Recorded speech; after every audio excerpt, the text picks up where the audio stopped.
சுவாமி விவேகானந்தரின் பொன்மொழிகள். உங்களை பலவீனர்கள் என்றே சொல்லாதீர்கள். நீங்கள் ஆன்மா. ஆன்மாவால் செய்ய முடியாத காரியம் எதுவும் இல்லை. உங்கள் ஒவ்வொருவரிலும் உலகத்தையே அசைக்கும் அளவுக்கு வலிமை உள்ளது. சகோதரா, நீ அழுவது ஏன்? துன்பமோ நோயோ மரணமோ உனக்கு இல்லை. பின்பு அழுவது ஏன்? நீ ஆனந்தமயமானவன். உனது ஆன்மாவில் நிலைத்திரு. உனக்குள் அளவற்ற அறிவும் வெல்ல முடியாத சக்தியும் இருக்கிறது. அதை நீ உணர்ந்தால் என்னை போல் ஆக முடியும்.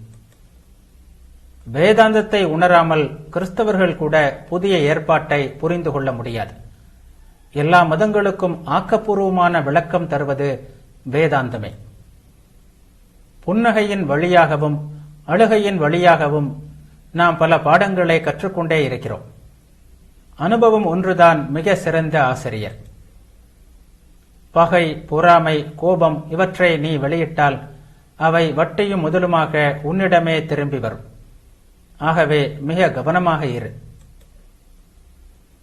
முற்போக்கு சிந்தனை உடையவன் 3 நிலைகளை கடக்க வேண்டும்.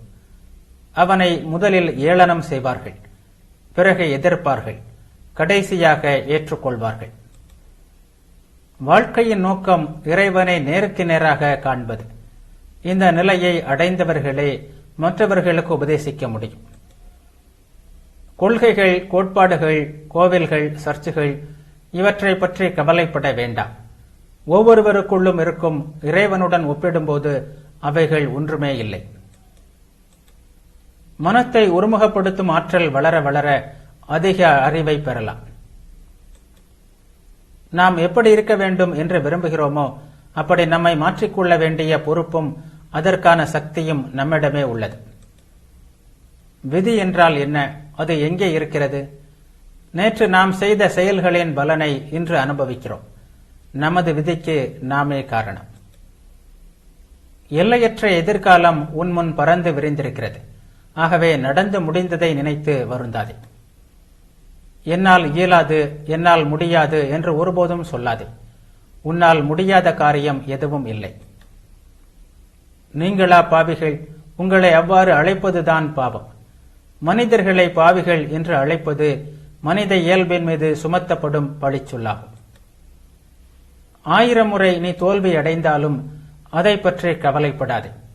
மீண்டும் ஒரு முறை முயற்சி செய். பலவீனத்தை நீக்க வேண்டுமானால் பலத்தை பற்றி சிந்திக்க வேண்டும். உனக்குள் இருக்கும் எல்லையற்ற ஆற்றலை பற்றி சிந்திக்க வேண்டும். வெற்றி பெற வேண்டுமானால் தொடர்ந்த விடாமுயற்சியும் எல்லையற்ற மன உறுதியும் நீங்கள் பெற்றிருக்க வேண்டும். இவனை நம்பு, அவனை நம்பு என்று மற்றவர்கள் சொல்கிறார்கள். நான் சொல்கிறேன், உன்னிடத்தில் நீ நம்பிக்கை வை. உன்னால் அனைத்தையும் சாதிக்க முடியும். ஒரு கருத்தை எடுத்துக்கொள்.